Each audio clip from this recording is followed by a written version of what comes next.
going on, everybody? It's your buddy, it's your pal Spaz, Phoenix, the YWC reality check, and you don't see my pretty sexy face, so you know I'm not alone. Jake, say what's up, buddy. What's going on, everybody? Happy to be here. And we're here to do topical shit again, and I'm going to address the elephant in the room. Yes, there is still a part 3 to be done to our, who should NXT bring to the Cruiserweight division. It is still on the back burner. We still have all the lists. We still have the notes. I don't think any of the people on the lists have been canceled. This is a video or a podcast or however you're receiving this that will be done eventually. But it just keeps getting pushed to the back burner because more relevant current stuff happens. Either there's a pay-per-view or there's an NXT that I don't feel like reviewing, which I goddamn well should have done this week. Or this week really took a lot out of you. It was amusing and fun to witness. Well, thank you. No less. But it certainly hurt you. But there's just Show generically... me where on the doll they touched you, Spaz. Where did NXT touch you? When NXT was done with me this week, I was shitting silly string. Anyways, so for those of you who've been listening to me for a long-ass time, you'll remember that me and John from TwitWow tried to get a thing up off the ground years ago called the Grappler's Grab Bag, and this is going to be the closest thing I have to that in a while, because there's just some random headlines that we're going to talk about. I picked 3 because I think they're the most talked about 3 this week. It's fair to say. I don't know whether this format will always be a thing, but if this is a thing that does end up happening, stuff that's evergreen, like the Cruiserweight list thing that is coming eventually, will get bumped down the bench for what's going on right now. And that was a long, tired ramble for what we're doing tonight. But there's stuff. There's stuff and things happening. Things are brewing, Spaz. In the wrestling world, Jake. It's happening. Oh my God, it's happening. Oh, well, we'll get there. CM Punk to AEW confirmed? Is it true? Question mark? We will get to that. Obviously, that's going to be the main event of the evening. But to start off the show, look at me making not the main event of WrestleMania, though. Making a slight transition here that actually makes sense. Let's talk about the main event of AEW last night, because Jesus fucking Christ. I mean, it's funny how that was everybody's point, even mine on Joe's review last night, was mentioning how the hilarious picture-in-picture placement of the Domino's ad while they're tearing up Chris Jericho's face with the pizza cutter had me just cracked up. I was dying laughing. Apparently they're legit pissed, and apparently they're trying Domino's to get some is assessing further advertisements, and they are just not happy with AEW currently. So because AEW definitely chooses which ads run when. Right? I believe they all do. So I imagine that would be on them from what I was reading, and that's just a bad spot. But I did watch earlier yesterday with Danny because I was like, but look at this crap. Look at Zack Ryder. We watched the Matt Cardona I watched it too. GCW Homecoming match. I watched it too. And I was kind of on a let's watch Nick Gage day building up to AEW. Like, I've seen only a couple of death matches, maybe 2 up to that point with him in it, I'm saying, of his work. And I was like, let's see what else he's got, what makes him special. And I saw the one where he took on Tessa Blanchard. That was good. She beat him. That was funny. There was a few big name matches. I watched the David Arquette one where he almost killed David Arquette by slicing him in the neck. That was bad, but what are you going to do? Is that where the name of the David Arquette documentary comes from? The You Cannot Kill David Arquette? Yes. I didn't know that. I've literally seen, after last night, 2 Nick Gage matches. One of them was the Zack Ryder thing, just because I was like, Zack Ryder, like the persona. I was trying to explain this to somebody that doesn't watch wrestling, right? Yeah. Zack Ryder. It's like the ulti-fan mark. Yeah, kind of, but like Zack Ryder, the ultimate goofy, PG, in-your-face, colorful, like WWE product, for lack of a better term. Family-friendly, woo. Which, like, we're taking the piss, but that has its place, right? Yes, like it certainly does, no doubt. I mean, he was good at it. That's why he had such a good following. But it doesn't often itself to be welcomed by the bloodthirsty deathmatch crowd. Oh my God.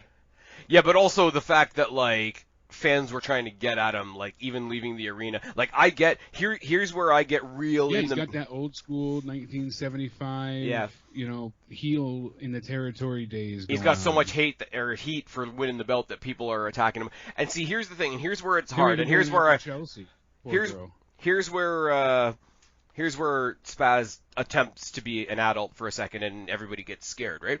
I love that there can be a wrestling crowd that's that passionate, right? Me too. But it's still kind of fucked up. No, I know, and I don't want to see them go after anybody, no doubt. But that's why, as much as I hated the PWG shows and shit like that. Oh, the hand grenade and the thumb up his ass and the cock suplex and all those things. I couldn't stand that shit. But the crowd was so into it that it was still fun to watch for that reason. Oh yeah, you can't deny that it's an audience that goes in there and proves that. Like they're so willing to play make believe that it makes everything feel real, and it was kind of special in that sense. It would be like Janela's Spring Break when he had the Invisible Man versus Invisible Stan match. Or what was it like so when cool, COVID hit and they had the barricades. socially distanced match and they were flipping each other. Too. But you know what? That's okay if you set it up like. I would rather have something like that comes off really stupid and goofy than like fans being stupid and somebody getting hurt in the process, whether it be a wrestler or a fan, even though they would have brought it on themselves. But at the same time, like, how can I totally shit on it? Because how can you shit on wrestlers that have gotten a crowd that invested? Like, exactly. it's a really hard line to walk, right? But like the opposite of that would be, what would the WWE fan do if Santino Marella actually came out and had like a bell to bell like serious match? Like the match would probably be great, but it's like, this is not what we asked Santino for.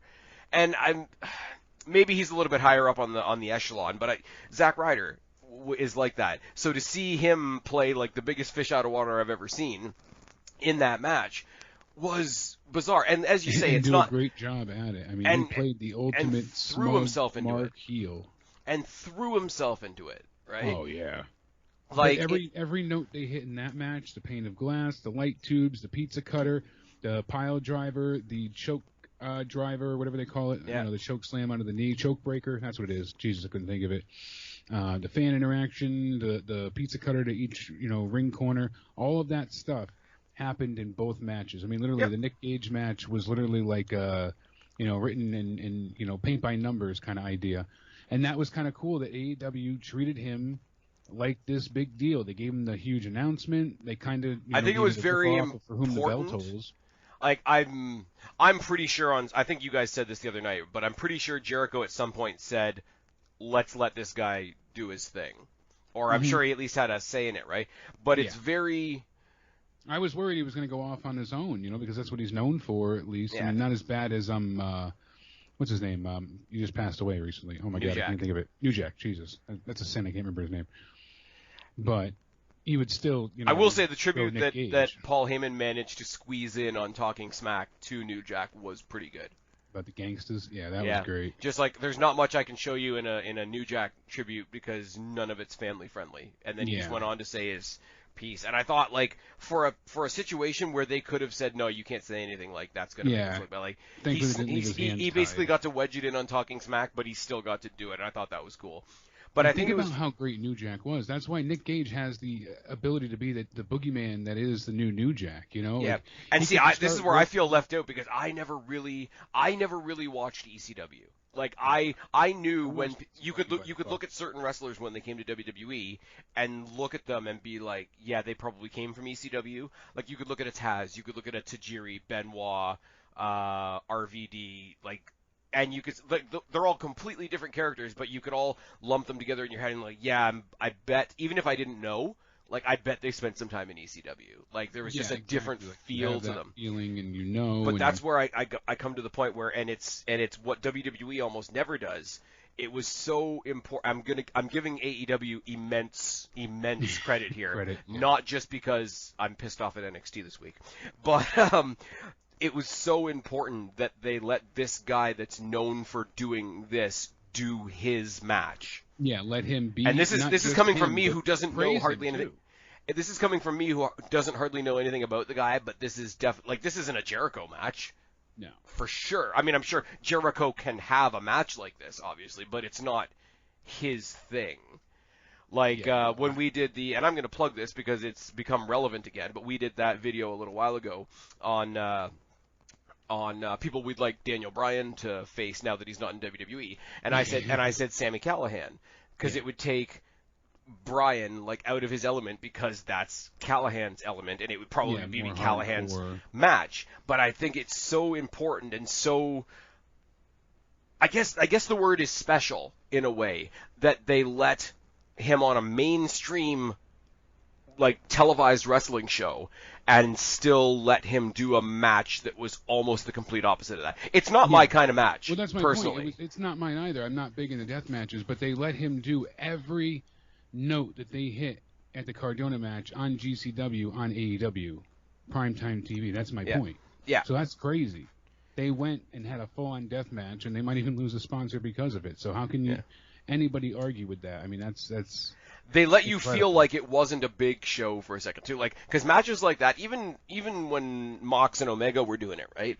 You got that feeling of, okay, you're not in a big stadium anymore. You are in, like, Vince always says, like, the old smoke-filled bingo halls. Like, if you can make a well-produced, like I say, national TV show, bring in a little bit of that sort of claustrophobic feel to it, that smaller feel to it, like that chaotic booking. Yeah, there's something to that. Like, Absolutely. and I don't know.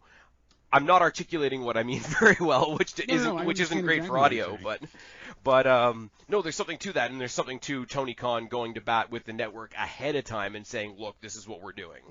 Yeah. Like, this is going to happen. Because I went into it with the, mainstream North American pro wrestling mentality. Oh yeah, they're probably going to do some really, like, ridiculous spots, but, like, in your mind, there's like a line. In your mind, there has to be a point where you you're don't like, know what all right. you don't know what that line is per se, but there's a line. There's a mysterious, like, anonymous line that exists. Yeah, there is a point. And holy shit, I shouldn't be surprised because they have done glass stuff before. Like in one of the first brawls on one of the first Dynamites, I think they DDT'd somebody through a glass table or something like that. But something like that, and I think it was the Young Bucks or something. But even still, point being is we were just talking about this not long ago either. How if the glass turns sideways, Nick Gage was dead for 8 minutes or 7 minutes, whatever it was, in a death match because of this, because the light tube went through his artery. Now the same thing can happen here, and he's like, Jericho's feet for the Hurricane Rana hit first and tipped the glass, and then he went through it with his ass. So not only did it hurt more, but holy hell, it really came close to impaling Gage there. So that was super every dangerous. time, and this is not specific to the deathmatch, but I think every time Jericho does the Rana now, it's like a fuck you to all the fans that made fun of him for missing the lion salt like that one time. And it's like, all right, I'm going to hit the lion salt. He hit the lion salt like perfectly the following week, and then like... Yeah, he nailed it. Yeah, and he does... Jericho can tell everybody to fuck off without saying a word. Like, he's got that. And it's really good, but that Rana off the top through the glass. We talked about the last time we sort of talked about a specific match like this. It was another hardcore match. It was the Britt Baker Thunder Rosa when they took the big spill through the table, through the thumbtacks on the outside, and the amount of care that was put into that spot. I don't think you can compare the two because that was a hardcore match and this was something else. But it was insane. And the light tube stuff, I've never watched a whole lot of matches with the light tubes. The light tubes, like, creep me out. Like, you get that feel, like, I don't know if people get this. I used to get it with the thumbtack spots, right? I don't anymore because I'm desensitized and the world is terrible and it creates... used to bother me as well, but when you see it enough, it's like, eh. Yeah, but when you see somebody take like a flat back bump on the thumbtacks and you just sort of have that shiver goes through your spine and then you sort of straighten out your shoulders and you get on with it, right? Yeah. When they do the light tube stuff, and like I say, I don't watch a whole lot of stuff like this, but it gives me like a creepy feeling, like just under your skin. But to me, I'm just my thought is always like, why? Yeah. Why is this necessary? Because the impact is a great visual. Like the pop of the tube is a great thing. I get that aspect of it, but it doesn't really, to me, it's for that pop of the moment, but it doesn't really add to the match. You can do other things that would be more impactful. Yep. And the light tubes are so dangerous because of how they explode. Yep. They disperse in such a way and see, that you're it's thinking powder glass, so it gets everywhere. And you're thinking about that when it hits, and that's why they do it. It's like why you'll see a kendo stick in a wrestling match as opposed to a baseball bat. A baseball bat is a solid blunt object that would fuck you up a lot more, I'm assuming. I'm not familiar with kendo sticks, but kendo sticks. Yeah, the kendo sticks do leave welts, but I mean, they're the kendo sticks, they leave the welts, they leave the cuts, they pinch the skin, and they have that great cracking sound. Like, some of it is presentation, and the extreme version of that, I think, is the light tubes over like just a even hitting them with a piece of glass, just because there's a. I'm not saying it's smoke and mirrors, like they're not really getting hurt, because obviously they are getting, but there's a smoke and mirrors reason for them using the light tubes instead of. Yeah, I mean, it certainly and I has think, that kind but of. you ask why, and I think that's why. I mean, no, certainly, I will give you that. I'll concede to that point. I'm just saying that it feels more senseless than worth the visual. Yeah.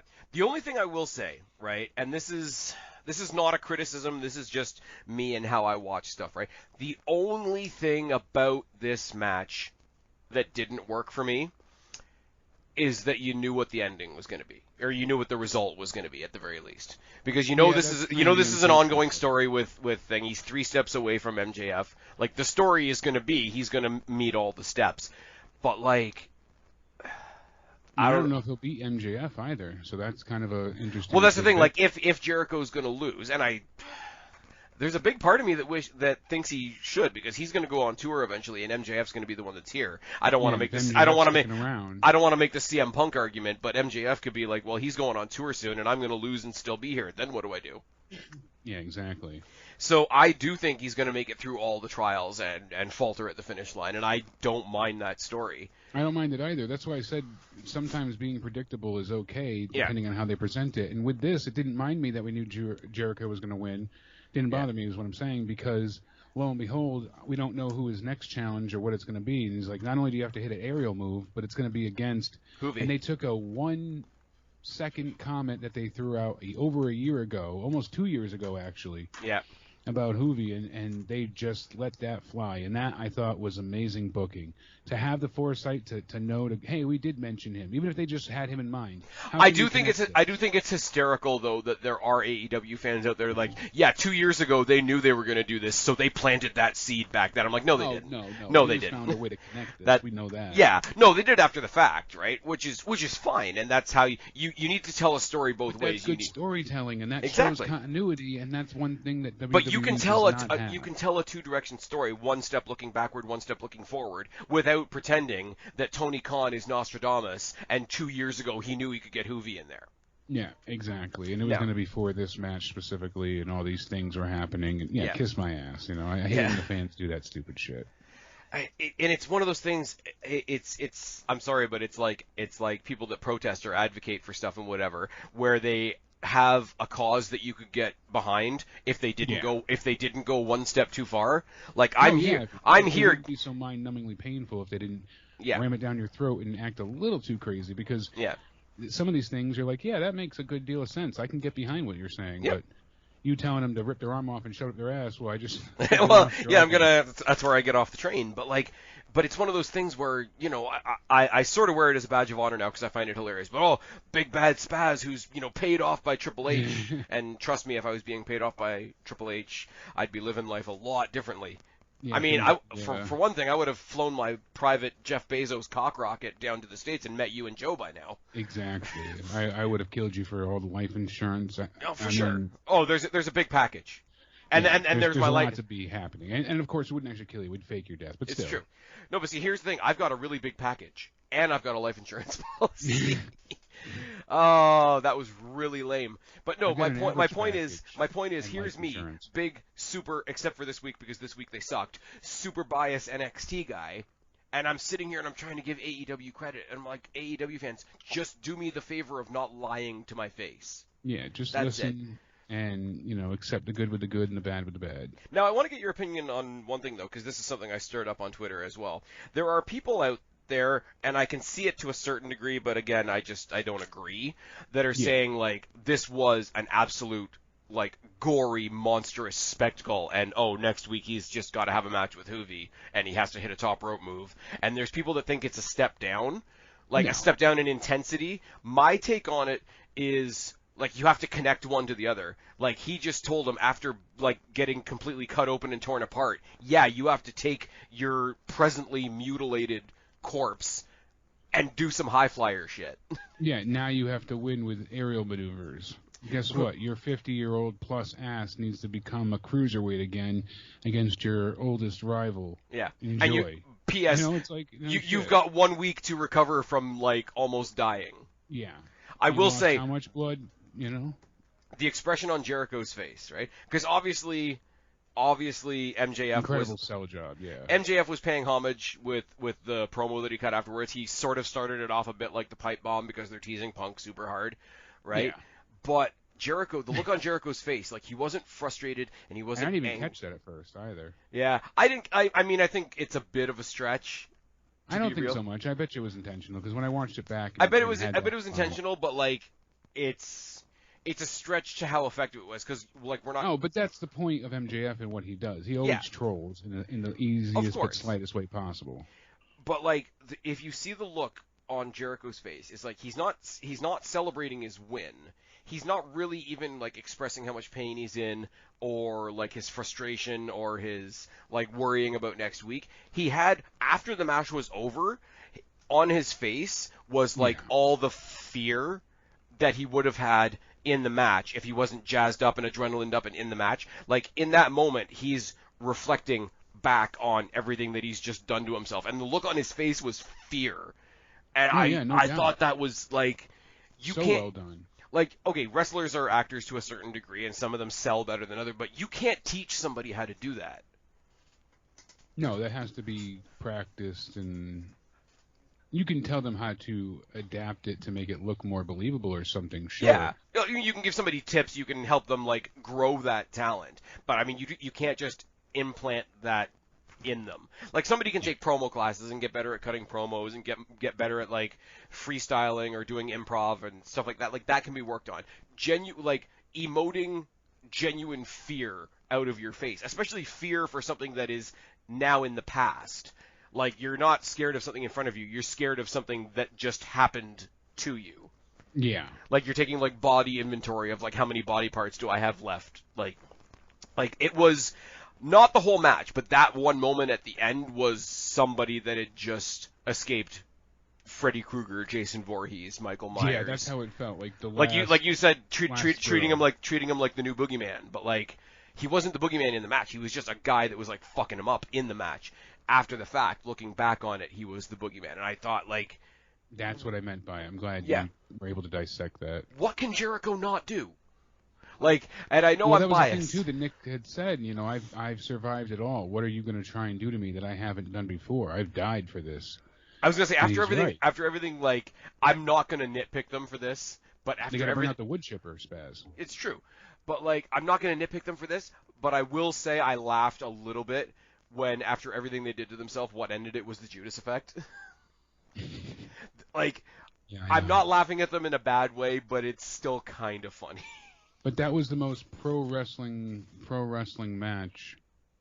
Yep. Nick Gage has ever had. Well, you were saying the other night, like he's so fucked. Like I'm pretty sure he can't have an. I'm not insulting the guy. Please be clear. No. But I don't think from what you guys were saying the other night, I don't think he can have a normal like catch as catch can 5 stars in the Tokyo Dome brother match because he's obviously given more of himself than most people do. Yeah, and he said to Chris Van Fish-Fillet that he's not that much in pain anymore, and thankfully with him becoming sober and dropping the drug habit, he's been feeling much better. He said his knees don't bother him as much as they did before, and that is a thing too, because the painkillers make your pain tolerance less over time, and then you become more dependent on the pain medicine.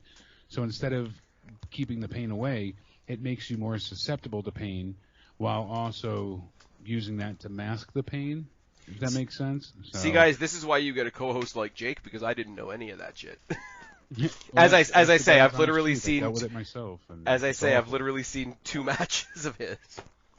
So I've dealt with years of being on heavy doses of pain medicine myself, and I'll tell you, it makes if you stub your toe on the counter and you're like it used to hurt like a 2, now it's a 5 because your body's reaction to pain is much more severe because it's used to being not in pain, if that makes a crazy amount of sense. It's used to something else taking care of the pain for it. Yes. So anytime your pain comes back, then you need more medication and you need more of, and it just becomes a bad cycle. Yeah. So that's why I understand, like he was a bad down on his luck moment for this guy, and I don't really think that, he didn't hurt anybody. He didn't rob the bank with a weapon. Like, yes, he still attempted to rob a bank, but then he went to Las Vegas, or excuse me, Atlantic City with the money and took his girlfriend on a honeymoon. Like, it wasn't like he hurt anybody. Like, he wasn't being a terrorist and burning a city down, is what you're saying. Yeah, and on top of it, he was not going ahead, and he didn't actually even plan on robbing the bank, because he comes out to the ring wearing a ski mask, but yet went to the bank without wearing a mask. Like, that's how unintentional it was. Yes, exactly. So he went ahead and he was like, oh shit, this is bad. And once he went in there and it started to happen, he's like, oh crap, I shouldn't have. But he felt like he couldn't back out now. Like, no matter what, he already started, so it's attempted robbery. Yeah, if you're going to attempt something, you might as well do it. Out, but they're like, they've got my face. So I'm just going to take the money and run. And I get it. I can see you. I don't justify it by any means, but I can understand what he's saying. So he served his jail time, came out, had to go back in due to drugs multiple times. That's terrible. But here we have, look at people say, oh, well, Nick Gage is a, bank addicted drug robber, as Cornette says, and a useless piece of shit. Well, what is Jeff Hardy? What are the Usos? Yep.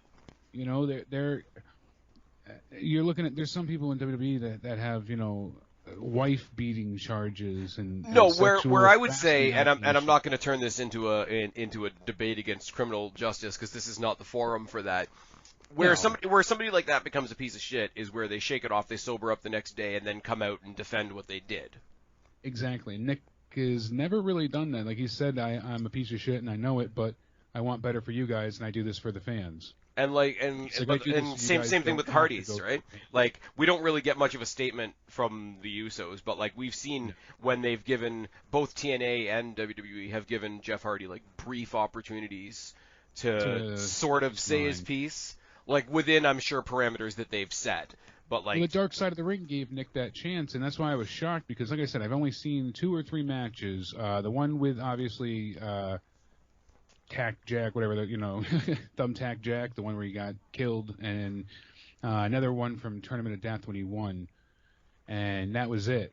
I think it was him and Moxley in a triple threat for the GCW title years and years ago. I think that was the last thing I had recalled seeing, and besides that, I mean, it's a crazy mess, but I'm just glad he's kind of getting a second chance. I know people don't really care for him, and it's not always my style of wrestling, but it seems like he's trying to redeem himself and make his life better. He's cleaned up his act as far as the drugs are concerned, and it sounds like he's really trying to make his name mean something. So I can't knock that. You think he does really more for AEW after this? I don't know. I'm not certain, but he will certainly have more star power in GCW, and he already had a big following to begin with there, so this is only going to add to that. So it's a good thing for him. Oh yeah, no, and I'm not saying they're shortchanging him. I'm just thinking if he only operates again, because he really only does this kind of deathmatch stuff. Yeah.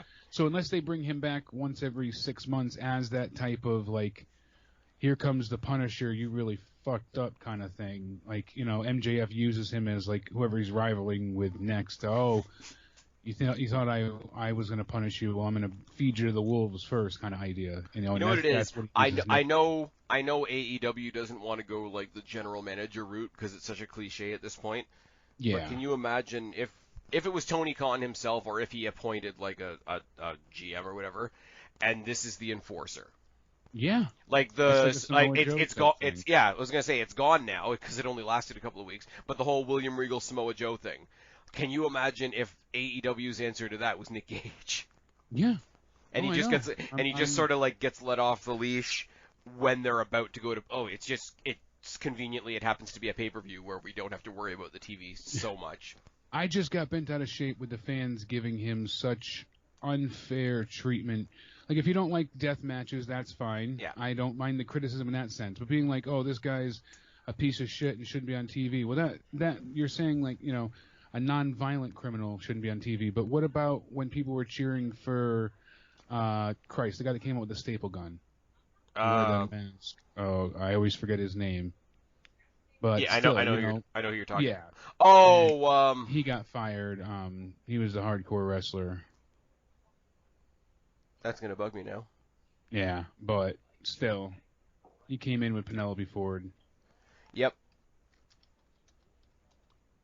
Yeah, I know exactly who you're talking about, and I can't think of the fuck. Somebody's screaming it in the chat right now. Something like that. What? Jimmy Havoc. There we go. I knew it was Jimmy something. You know why that throws me is because we've got Havoc and Rosemary in Impact. Yeah, so I always do that as well, where I'm like, that doesn't seem right. Yeah. Quick shout out to them, by the way. I know this is off topic, but Havoc and Rosemary beating the team of Fire and Flava at on the Slammiversary kickoff thing. Yeah. Underrated match. If people didn't catch the pre-show, I'd say go back and check it out. Not really cool. by no means the highlight of the night, but I don't think it's getting as much attention as it's good. Because I like it's me. I like the spooky characters. I love the whole Decay shtick, especially with like giant El Torito there.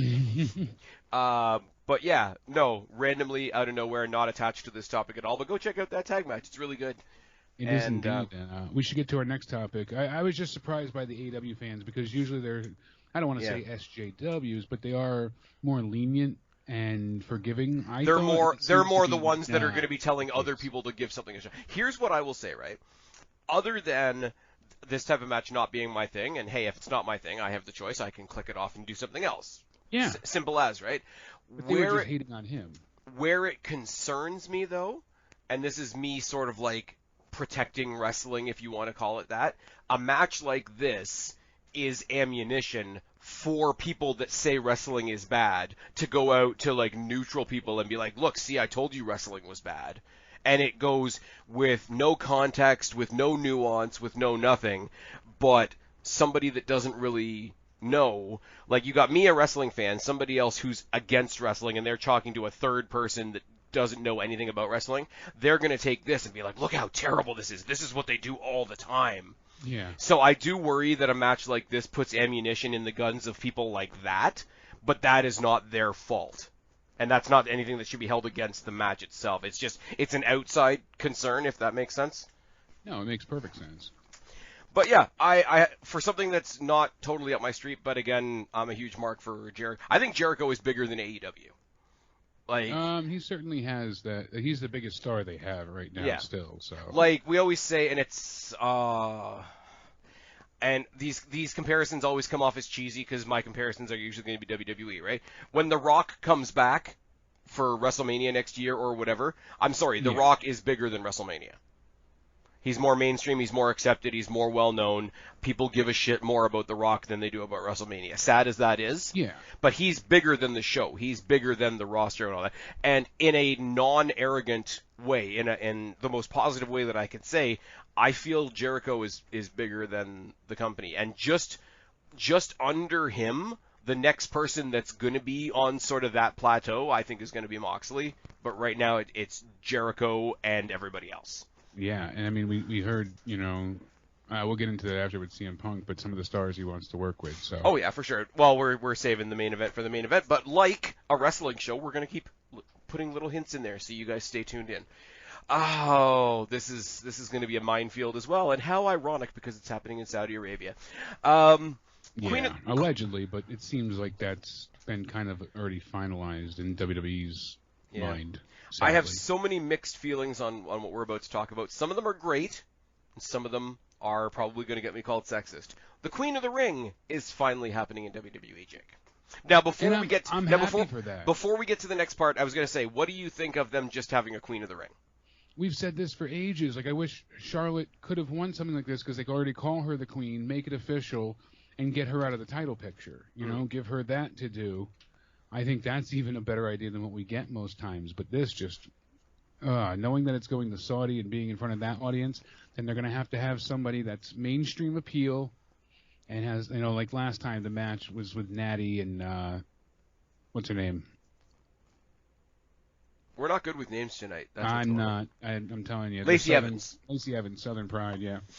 Yeah. And that was not a great match either. I mean, it wasn't bad, but it certainly was not what it was cracked up to be. But no, you know what though? But that, to be fair, some type of like mass appeal though. Unfortunately, that's what they always seem to lead to is that mass appeal factor, so we can get that crap.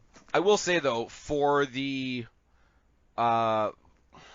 for the last Saudi show they did, where they had Natty and Lacey Evans, and I will even say the show that they did that wasn't televised in Abu Dhabi, where they had Sasha Banks versus Alexa Bliss, where they had to have like the special ring gear made and all that kind of thing.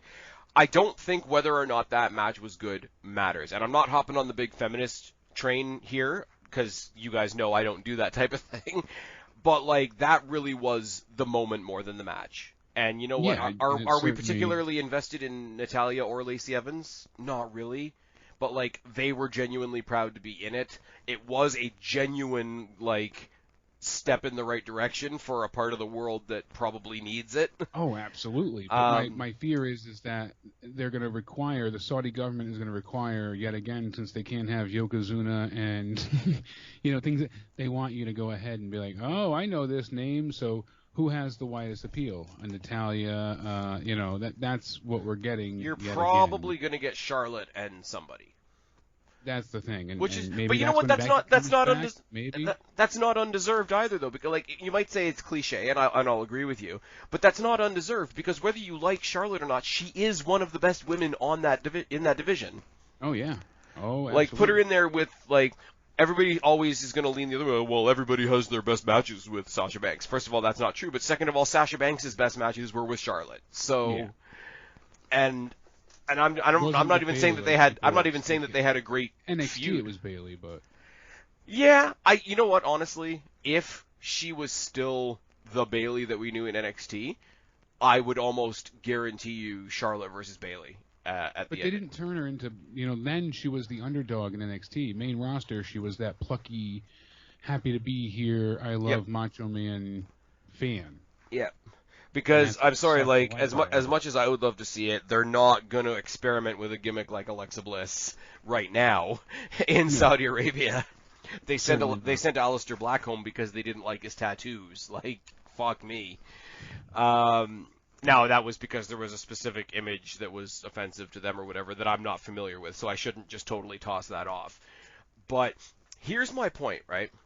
Right now, even if they say, okay, we're bringing back the King of the Ring again, everybody's going to moan because it's going to be the same wrestlers that we see every Monday and Friday going through a different cycle, having the same matches. It's just this time they're going to have a King of the Ring logo at the bottom of the match graphic, right? Yeah, exactly. I feel like it's going to be the same for the women, and I'm going to say this carefully because this is going to bite me in the ass. I've never understood the reason or the desire or even the thought that there was a need for a Queen of the Ring, because we've already done something much, much better and much more important with the Mae Young Classic. No, I agree, but I think they don't consider that for the main roster. And we should look at that like one hell of a true thing. Like, oh my God, look what these women accomplished. But WWE doesn't even act like it exists, sadly. So yeah, which is funny because they filmed. It was either the I know. They've done all that. But look, now they're not counting Charlotte's title reigns in NXT, so she's got to get more. Right, but the Mae Young Classic, most of the women from the Mae Young Classic went to NXT. But the Mae Young Classic itself, famous in other companies. Right, but the Mae Young Classic itself was not an NXT event. Now, you look at something like the Dusty Cup, that's an NXT tournament. No doubt about it, but still, it wasn't a main roster focused event, is what I'm trying to say. So. But I mean, all it is, if you do WWE just looks at it like, this is not canon because it's not all of our stars. But if you do the Queen of the Ring, all you're gonna do is toss the same people we see every week in a bucket, and they're gonna pick out somebody as the winner. And nobody's going to like who it is because whoever they pick is, oh, well, it should have been so-and-so. JD from New York is going to shit his pants telling us that it should have been Zelina Vega. It's fine. And then he's going to go fuck his cat. Bitch. It's fine. You stupid asshole cat. Anyway. This is not how you stop the towers from falling. God. Oh, I name check JD just because he's the simplest example of like all the wrong fans. No, but he really went on a rant about Zelina and was very disparaging about her over and over again because she went to WWE. Like he has any right in her career. I will say, and it's about an hour long, But for those of you the wrestling old school YWCers out there, go to the General Jerry channel, and you will see General Jerry and the returning Wrestling Jesus, and they are ripping JD's rant apart, and it's so fucking good. Cronin even calls in briefly too. Cronin calls in for like 10 minutes or so, and then he's like, I'm gonna fuck off and let you guys do your thing. Exactly. He was having fun with them though, and that was a cool listen to have him in there too. So it was just really fun to have everybody there. For the old school YWC heads out there, to see Wrestling Jesus back in the mix is like hopping in a fucking time machine. Oh yeah, the drama's real again, so that's pretty cool. Good old the YWC drama is better than it's better than cancel culture. It's better. Yeah. It's better than the Bezos cock rocket. It's fine. But no, I don't think you're gonna get nothing from nothing instead of them thinking they're gonna get something from nothing. Getting back to my point, where I just don't see the complaint. And if they do it, they do it. If they do it, it's just gonna be one more thing on the show. It's not gonna offend me. I'm not mad that it's happening, right? No, obviously. It's we're not immature. Nothing. It's just the fact that it is disappointing sometimes that these things occur, and you're like, the last King of the Ring. This could be something. I don't know why they didn't have another Evolution pay-per-view. Oh, because we don't have Rousey anymore. That's the most ridiculous thing ever. Evolution was such because a Evolution. Success. I'm sorry, but that was my favorite pay-per-view of that year. That was so good. I'm gonna give you my I'm gonna separate myself from Jake when I say this because I don't want you guys to give him shit. This is my take. Yeah, Evolution. You can have a differing opinion. Evolution. I'm glad Evolution happened. It's good that Evolution happened. I will never watch that pay-per-view again. Okay, yeah. To me, fine, me saying that it's good that it happened, because yes, it's never happened before. WWE's never done it. Rah. Yeah. It was, breaking all the boundaries and all the things that the headlines say. That part of it is awesome. The show was agenda heavy. It was agenda heavy, but it was an agenda that I could kind of get behind.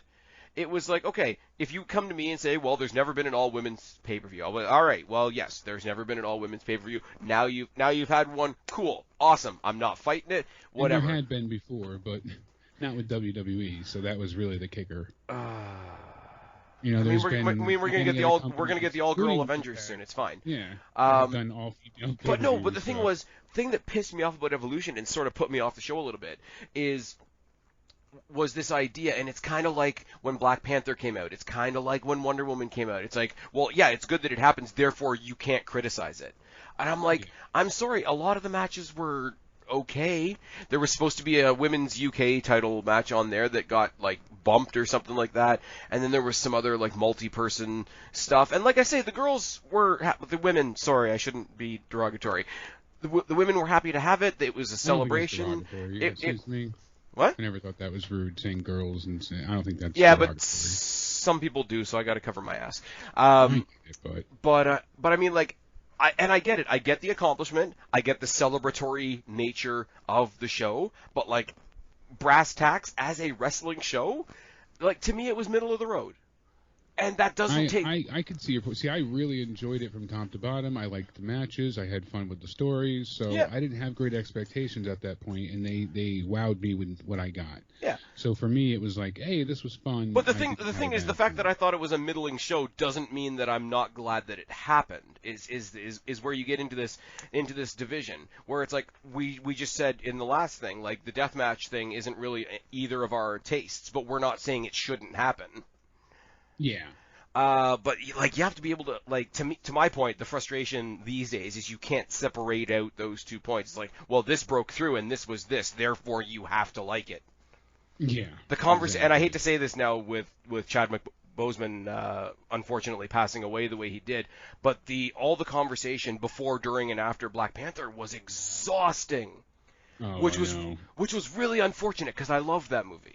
And it was unnecessary as well. And it was unnecessary. And it was just like, well, did you like it? Well, yeah, I liked it. Well, good, because you're supposed to like it. And I was like, I don't need you to tell me I'm supposed to like it.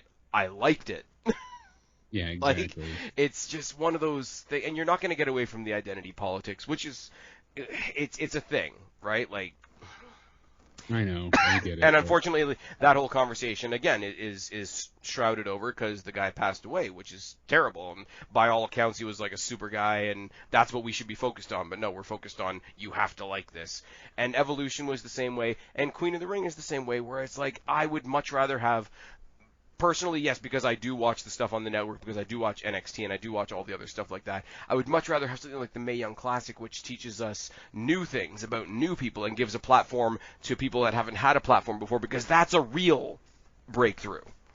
No, I understand. That's not just another crown for people that have already been there. Because, I'm sorry, like, depending on who's around. Put a proper highlight on the women that needed it, so I didn't have a problem with it overall. And I'm not saying you did either, but it did more good than harm. And people acted like for a while that it was this great disparaging thing towards wrestling and the men. And I was like, are you insane? How is that even possible? Well, but here's the thing about that. Here's the thing about that. Here's the fact that you can't get away from. If you're selling an all-women's pay-per-view, you are selling it basically saying, don't worry, there's no penises. Like, you can't get away. So what you're saying is the fact that there's no guys on the show is a selling point, which is not their intention. I understand that, and I'm not here making that attack. But like, I mean, the conversation gets different when you talk about Saudi Arabia, right? But even the Saudi Arabia shows are not sold as come check out this all men show. Like 205 Live doesn't have any female competitors on it because the cruiserweight division is all women because WWE doesn't do mixed matches, which is also stupid.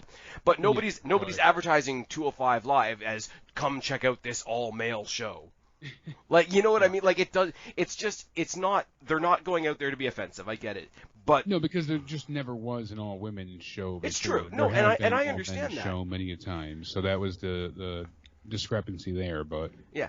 But I'm just saying, like, Queen of the Ring is going to do is they're going to take somebody, like you say, somebody mainstream. I mean, we're going to have Becky back at that point. It's got to be Charlotte.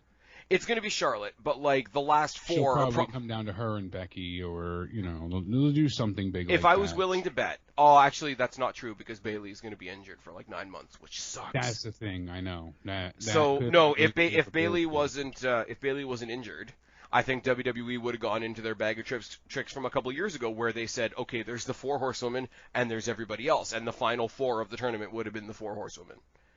And that's none of those. Set up. And now take this as I mean it, because I'm a huge mark for Becky. Bayley has come on leaps and bounds in the heel character that she's in right now. Charlotte, nobody's ever going to admit how good she is because you're not allowed to because she's white and blonde. And even Sasha Banks, as much as I can't stand her, has made her contributions and built her resume. None of them need another random superfluous notch on their belt. None of them. No, none of them do, but that's the thing. At least it would keep Charlotte away from the title picture. Like, that's my consolation prize here. And unless they turn around and do what we've said they should do with the King of the Ring for years, where they said we should treat the King of the Ring like we treat the Royal Rumble, and the next contender for the title should be the King of the Ring. If they do that with the Queen of the Ring, they're going to put it on Charlotte. They're going to give her another notch on her belt, and then they're going to give her another title. You mean make it mean something, Spaz? No, never. Right, but this is what I'm saying, though. This is where people think they want this, but look at who's going to win. Nobody's going to like that Charlotte wins. Nobody's going to like that she's going to parlay that into another title picture. And they are snowballing reasons to complain. Like, the people that are pushing for this with the agenda rather than the breakthrough in mind are just, they're stacking up reasons to complain so that they don't run out of them. They're just being reactionary, like always. They're not looking into the full picture, like always. Now, I've had my rant. I've said my piece. I think I've done most of it in a productive manner. I am going to say the positive side of this, because the positive side of this sort of comes from outside the show. For the people who only watch the main roster, for the people who don't watch NXT, don't watch the Mae Young Classic, don't watch, maybe they didn't catch Evolution, because Evolution in some ways wasn't advertised that well and wasn't booked the greatest. It wasn't like a full main roster thing either, so it was not advertised as such. No. So, for those people that are much more casual than us, this will feel like a huge step for the women. And and for those fans, I'm genuinely happy I can't receive it that way because we're deep in the muck, right?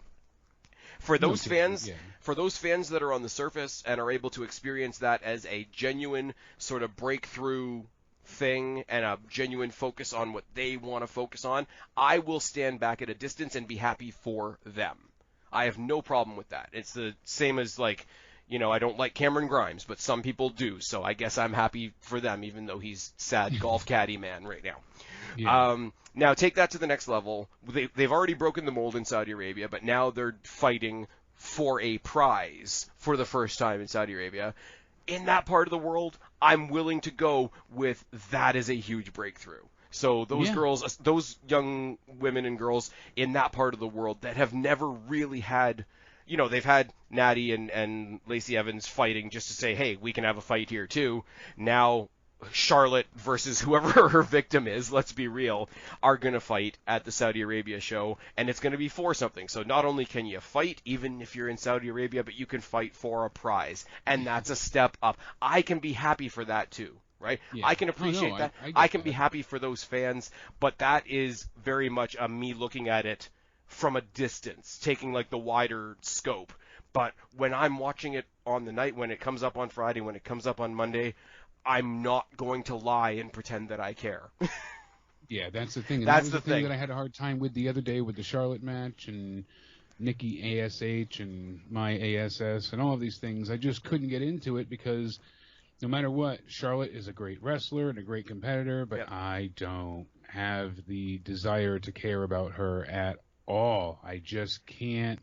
And see, get into this it. Is where I can get into it a little bit, because do I like the gimmick? No, but I am invested because they haven't given her anything for so long. I am invested in Nikki Cross. So even though her idea isn't one that I like, I am so behind the idea that she got her idea onto Vince's desk and he said, yes, go with it. I mean, Nikki can still be saved, but Charlotte to me is the real, like, epitome of how can we miss you if you won't go away kind of quote, you know, to quote Cornette. And that's the thing, it's true, because we just never get enough of Charlotte. Oh wait, we can't get enough because they keep. But see, here's the problem, right? And this is a criticism that's never going to be levied against Sasha Banks, by the way, but if we did get a chance to miss her, if she did fuck off for like 3 months and then come back and then get herself into a story, then the same people that are saying right now that they're so sick of her and she gets such preferential treatment are going to flip the argument and say, oh, why is she getting anything? She's a part-timer. That's the problem. I know, there's no winning, but... Yeah. And I mean, it seems like she's got a chip on her shoulder anyways. You hear Andrade always telling her to go to AEW. I don't think it'll be long until she... And I'm sorry, much like when I reach deep into my microphone and say, Trios.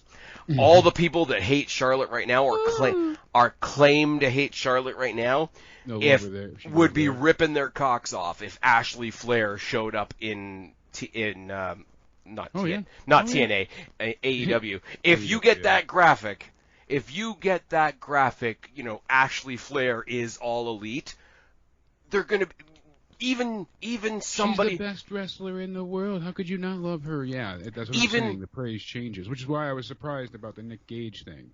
Even Catfucker from New York would be swimming in his own semen if they got Charlotte fucking Flair in AEW, because then you get Charlotte versus Thunder Rosa, then you get Charlotte versus Serena Deeb, then you get Charlotte versus Hikaru Shida versus Britt Baker, elevating somebody like Tenera Conte, who's already done a great job for herself. Like, this is going to turn into a conversation that I wasn't trying to have tonight. Yeah. Well, okay. Anyways, like I said, on a personal level, Queen of the Ring's a little bit weird. I kind of laughed hysterically when it was announced that the finals were going to be in Saudi Arabia. I know, of all places to honor women, my God, right? Yeah. Oh, the irony. Yeah, and that's the weird thing about it, is you can either say they're shrugging the women off by putting it in Saudi Arabia, or you can say they're trying to make another moment in that country, and both are kind of true. Like, would you rather be the main event of Great Balls of Fire or the pre-show of WrestleMania? Like, it's one of those kind of arguments. Mm-hmm. But it'll be interesting. I will say, though, like, remember when they were going to do the first Women's Rumble, and all of a sudden they brought up a bunch of women from NXT just because they needed to fill the Rumble. if you look at it right now, they just brought up Tegan, they just brought up Shotzi, they just brought up Toni Storm, they just brought back Zelina Vega, and Catfucker's all happy about it, I'm sure. But, like, they are slowly bulking up the women's rosters on the shows. I don't know who they're going to add. I'm terrified still that they're going to put Io Shirai on Raw, because that's going to be a slow death. Yeah, exactly. Unless team her up with Asuka, it's fine. Save the titles from Tamina and Natalya, which shouldn't be too hard because Doudrop steamrolled Natalya's leg. It's a mess. It's a mess. But yeah, it is a total disaster. So. Anyways, guys, if you're listening, if you haven't been distracted by the fact that this has totally fallen off the track, please let me and Jake know in the chat or down in the comment section below what you think of Queen of the Ring finally coming to WWE and the possibility that the finals are happening in Saudi Arabia at a yet to be announced Saudi Arabian show. And let us know, obviously, what you thought about the Jericho Gage match on AEW. I'm pretty sure I know what everybody thought of the Jericho Gage match on AEW. And it was aptly named Fight for the Fallen because I don't think Jericho could stand after the match. He certainly could not. Okay, so we're going to finish off this episode, this video, this podcast, this whatever, by talking about what literally everybody is talking about. Punk and Bryan. Punk and Bryan, are they all elite? After this Wednesday, they better at least have Punk, or else they're going to piss off a lot of people. I think it's a done deal. AEW is coming to the United Center now in Chicago, and they said they were going to have to change plans because Daniel Bryan was a planned thing, I guess, for Bryan Danielson to sign. And then Punk was kind of more that fell into their laps, and they didn't want to do double all-out surprises. So now they have the Rampage second show going to be called The First Dance at AEW Rampage. Now you have CM Punk tweeting out or on Instagram, bringing up The Last Dance, which was also the Chicago Bulls, Michael Jordan documentary. That's Chicago. That's another hint as well. Oh, is that what the reference is? Yeah. Oh, okay. And now they're saying this is the first dance leading into his last dance. So obviously this would be like Punk's return. Again, guys, this is why you get a guy like Jake on the show so that we can sound like we know what we're talking about. MJF did like this mini pipe bomb, and you also had Darby Allin calling him out indirectly, saying, many people say they're the best in the world. Actually, technically, though, he he didn't call him out. All he said was, you come here to prove yourself, even if you think you're the best in the world. So, confirmed for All Out is Darby Allin versus Shane McMahon, clearly. Yes, exactly. CM Punk said a few months back in February, that I see 5 guys that he would want to work with. Hobbs, obviously, Pillman Jr., Ricky Starks, Jungle Boy. And he said not to say that there's not others, but those guys stick out. And, of course, Darby Allin. So, obviously, this is who Punk picked to work with.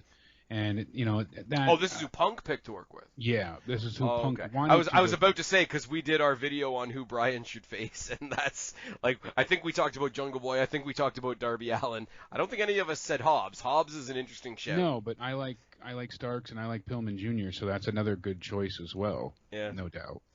I said it to you Punk's before. onto something there with that. I said it to you before we came on air, I think. I'm the WWE guy. I'm the NXT guy. AEW is like my other concern as far as wrestling goes. But Jesus Christ, if they go to Rampage, they debut Punk, and they give us Punk and Darby Allin at All Out. I think we're in trouble. Plan. So I really think that's the tentative plan here.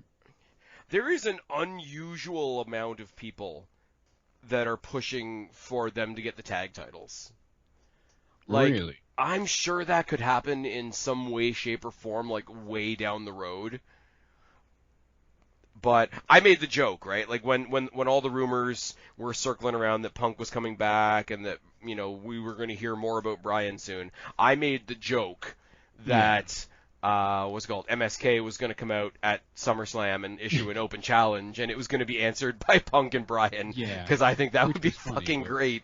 I mean, that's something... I would love to see eventually the Acclaim do something with them, dissing them, and then they just come out and do a quick rebuttal thing. That could be funny.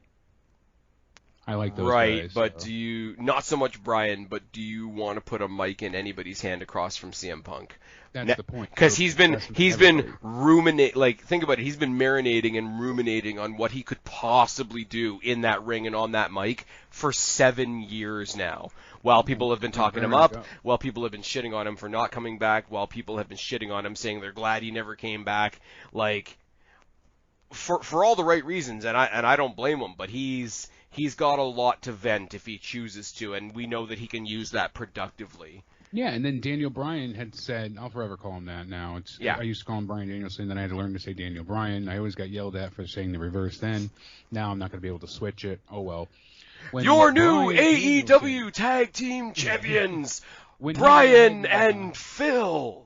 And Phil, when he left WrestleMania that night, he said it didn't feel proper to him. It didn't have the same usual allure. He felt like it just wasn't the same magic that he was used to feeling from the fans and the energy. It just wasn't there. It didn't feel right, and it felt like he could walk away and be done at that point. Now, he said that he really wanted to go and face people in New Japan. Then Nick Khan, no relation to Tony Khan, went ahead and said, hey, we're working on a deal with New Japan. So Daniel Bryan kind of held around and waited, and then that deal fell through because people at New Japan didn't want to be exclusive just to WWE. Right. Vince wanted the exclusive, dealings, and New Japan didn't want that. They said, we're working with so many promotions right now, we can't do that. There's no way we'd be able to tie up all the loose ends to work with WWE solo anyways. Right. They have too many stories in place. I mean, look at all the stuff with Omega and the U.S. title with Lance Archer now, and there's too many things that are intertwined elsewhere, so that wouldn't be possible. So Daniel Bryan, that was one of the contingencies that he really wanted to have, was, hey, let me have a chance to go and wrestle in Japan. Lo and behold, if he signs with AEW, he can have that. So it works for him, and now he's excited. I'm surprised that WWE didn't make an exception for him, just because of how highly he's seen by most people, right? I'm surprised that they didn't book into his contract like the ability to like take a leave, if for lack of a better term. And they don't want anybody working for anywhere else though. Now they're talking about re-signing friggin' Braun Strowman because they don't want him going to AEW. I was gonna say when they said there was a huge surprise for the Chicago show, if everybody got hyped up thinking it was CM Punk and Braun Strowman came out. Now, you know what I would do? I wouldn't hire Braun, but I'd book him for that one night. And then I'd be like, here's our big surprise, and the static hits, and oh my god, and then Braun, and he comes out, and everyone's like, what? By the living color song just for the troll. Yeah, like really go into it, and it's Braun Strowman, and have him play a different In Living Color song though. So like Here Live in Living Color, and then play a different hit for them to go ahead and that kind of shit. Really troll. I think that would be fun, but people would probably flip out. You know what? Now that I'm thinking about it, you know what I would like to see, even though like it doesn't in the heel face lineups, it doesn't really work. But get Daniel Bryan, Hangman Page, and Jungle Boy versus Darby Allin, CM Punk, and Kenny Omega. Yeah. I know it doesn't work because you got heels and faces on the same team. I don't care. AEW doesn't care about that, so why should we? That's true. Unfortunately, I got to wrap this up because I do have to get going. But, yeah, you do. I mean, I like this news feed we have going on here. We will eventually get to part 3 of the Cruiserweights. Don't you worry, folks. Right. That will happen. That bastard stepchild of ours will be tended to eventually. We're not going to. What's funny is we do have other like list type stuff planned for after that, and then all the news happens. I will say just one before you go, and I know I mentioned it on yours and Joe's show the other night. The comparison is always made on WWE that WWE has too many belts. Yes. But look at Dynamite. Look at the belts that have legitimately been defended or at least presented on Dynamite. AEW, AEW Women's, AEW Tag, TNT, FTW, AAA Mega Title, AAA Tag Title, Impact Title, NWA Women's Title, NWA Women's Title, Impact Tag Title, IWGP US Title. So I'm not saying that they're the same as WWE, not by any stretch of the imagination, but right before you go, give me a yes or a no. With the open door, is AEW approaching title saturation? I believe they are. I mean, if they're going to keep adding these things, they need to focus. Like already next week, they're having a number one contenders match for their NWA women's title. And I'm saying, well, why don't you make a new number one contender for the AEW women's title? Like, because why focus on I will NWA? say, And I know they have deals and agreements. I get that, but because they have a convenient second women's champion, I think they're shifting that into focus because of the Britt Baker injury. I will give them a pass on that. I want to give them a pass, but again, I felt like this would have happened anyways. So yeah. I think the end of sure. also it gives them a little bit of lineage because their title has only existed for like a year and a half. Yes. And the NWA title has now it's not mainstream, and I'm fine with that. I'm fine with them doing something fun, and having it. But it would be nice if they set up and worked on their own titles much more often first. They don't do that though. They've neglected and totally ignored. How much do you think Billy Corgan would be pissed off if they didn't tell him and just had like some unification match? By the way, we combined these two. Hope you don't mind. By the way, I'm gonna kick you out now because I know you got to go do Joe shit. Tell them where to find you. You can find me on your show. That's right, on Spaz's podcast. You can also find me on the Joe Cronin Show. You can go ahead, youtube.com/Joe Cronin Show. I've got my own podcast on patreon.com/Joe Cronin Show called Unapologetic and Completely Random. You can check out. And hope to be doing more with Spaz, too, coming up. So look forward to it. Well, I got you just about every week the past little while, so we're doing all right. I might have to give you a week off while me and Guapo catch up on some stuff, because I think he's a missing person at this point. I know. We need to find him, send out the search party. Put up the bat signal. Absolutely. Or in my case, put up the fat signal. Anyways, and you guys know where to find me, because I'm fat. I've been Spaz, he's been Jake. We are your, I guess, overall wrestling reality check this week, maybe. Perhaps subscribe up there, talk down there, start a conversation, keep all these conversations going. Don't be a stranger. I'll talk to each and every last one of you later, but for right now, me and this sexy bitch over here are tagging out. Bye, guys.